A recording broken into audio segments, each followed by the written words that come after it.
Now, the next one. Consider the following statements, and both these statements are associated with enzymes. So, before going to the statements, I want to discuss something about the enzyme part. Now, this enzyme is nothing but a protein molecule. This is made up of protein, okay? This enzyme can be of simple enzyme, which is made up of only protein portion. No other factors are associated with this enzyme. It can be conjugated with some factors, with some metal, with some other organic molecule, okay? So, this conjugated can be apoenzyme,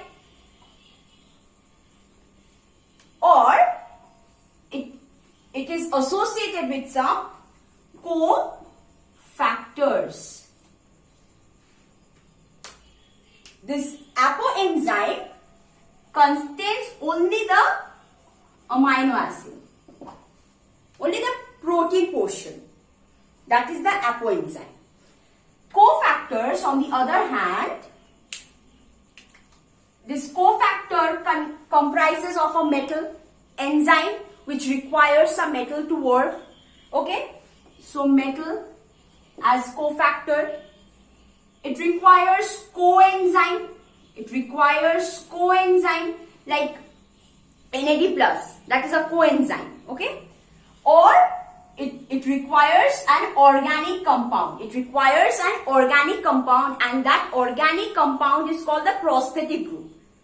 And this organic compound is tightly attached with this enzyme. So this organic molecule which is tightly attached to this enzyme is known as the prosthetic group. So the other part, third portion, is the prosthetic group.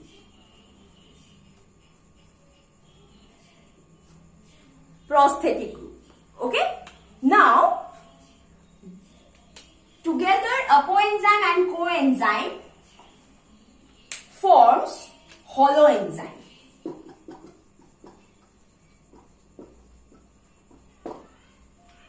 So, when an enzyme, the protein and the non-protein part together, they form the holoenzyme. So, this is the cofactors of the non-protein part of the enzyme. And the apoenzyme only the protein part.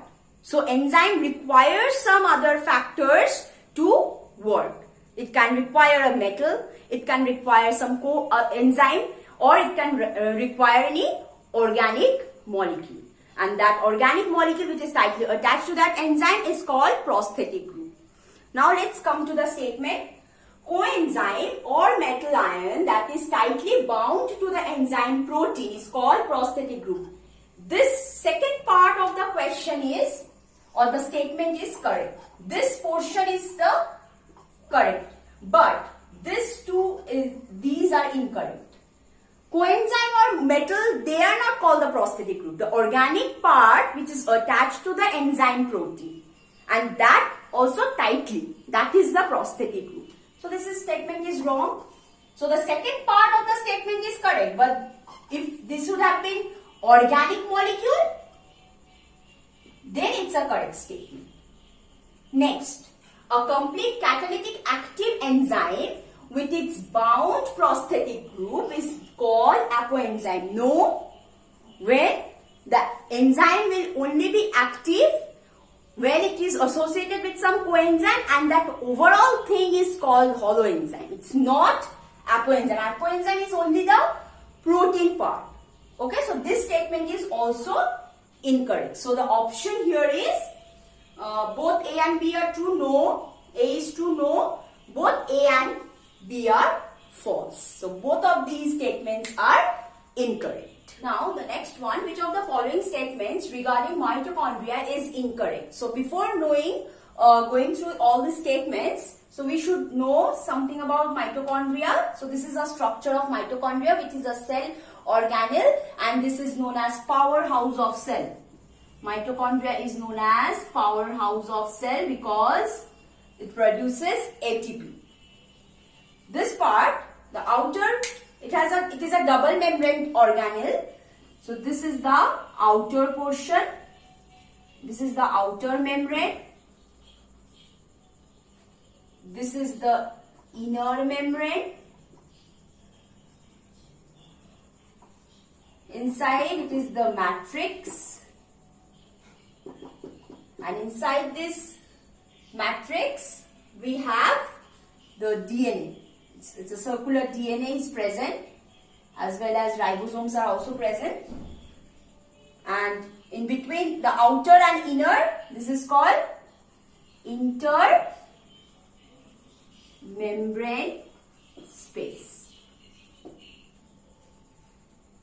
And we can see that this inner membrane, it has some infoldings. So it is folded towards the matrix portion because it has F1, F0 particle, which helps in the production of ATP during cellular respiration and during oxidative phosphorylation and electron transport chain associated with it. So let's go through all the statements. The first one is outer membrane is permeable to the monomer of carbohydrates, fats and protein. Yes, this is absolutely true. This outer membrane is permeable to all and allows all other substances to enter into it. But the inner membrane will not allow all the substances to go inside it. So inner membrane selectively chooses certain substances to enter. Okay. So this statement is correct.